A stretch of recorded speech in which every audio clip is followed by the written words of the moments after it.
Hi കൂട്ടുകാരെ, എല്ലാവർക്കും സുഖമല്ലേ? അപ്പോൾ ഇനി ചക്കയുടെയൊക്കെ സീസണാണ് വരാൻ പോകുന്നത്. അപ്പോൾ ഇതുപോലത്തെയുള്ള ഒരു മീഡിയം സൈസിലുള്ള ചക്ക പൂതലാണ് ഞാൻ എടുത്തിട്ടുള്ളത്. അപ്പം അത് ഇതുപോലെ കട്ട് ചെയ്തെടുക്കുക.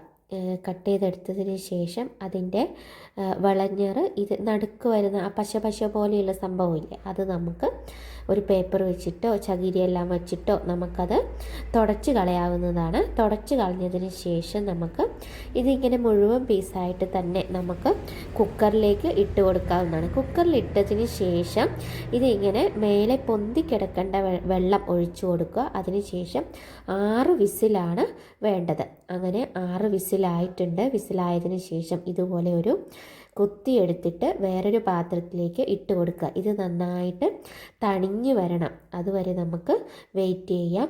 അപ്പം ഈ ചക്കപ്പൂതലിന് നല്ല ടേസ്റ്റാണ്. ഇതിന് നല്ല കോമ്പിനേഷനായിട്ട് ഞങ്ങൾ ഇന്നിവിടെ സാമ്പാറാണ് ഉണ്ടാക്കുന്നത്. അപ്പം എല്ലാം നമ്മുടെ ചക്കപ്പൂതലെല്ലാം തണിഞ്ഞു വന്നിട്ടുണ്ട്. അതിനുശേഷം ഇതിൻ്റെ പുറമേയുള്ള തൊലികളെല്ലാം ഇതുപോലെ കളയുക. അതിനുശേഷം ചെറുതായിട്ട് കുനുകുനേ അരിഞ്ഞെടുക്കുക. ഇതിൻ്റെ വേറെ ഭാഗങ്ങളൊന്നും നമ്മൾ കളയണ്ട, കാരണം ഒരുപാട് പോഷക ഗുണങ്ങളുണ്ട് ഇതിന്. അതുകൊണ്ട് ഇങ്ങനെ ചെറിയ ചെറിയ പീസായിട്ട് നമുക്ക് എല്ലാ ചക്കപ്പൂതലിൻ്റെ കഷ്ണങ്ങളും ഇതുപോലെ കട്ട് ചെയ്തെടുക്കാവുന്നതാണ്. അപ്പോൾ നിങ്ങളുടെ നാട്ടിലെ ഈ ചക്കപ്പൂതലിന് എന്താ പറയുന്നതെന്ന് ഒന്ന് കമൻറ്റ് ചെയ്യണേ. അപ്പോൾ വീഡിയോ ഇഷ്ടമായവർ ഒന്ന് ലൈക്ക് ചെയ്യാനും സബ്സ്ക്രൈബ് ചെയ്യാനും മറന്നു പോകല്ലേ. അപ്പോൾ എല്ലാ ചക്കപ്പൂതലും ഇതുപോലെ കട്ട് ചെയ്തെടുത്തിട്ടുണ്ട്. ഇനി നമുക്ക് ഇതിനകത്തേക്ക് ആവശ്യമായിട്ടുള്ളത് ഒരു അരക്കപ്പ് തേങ്ങയാണ്.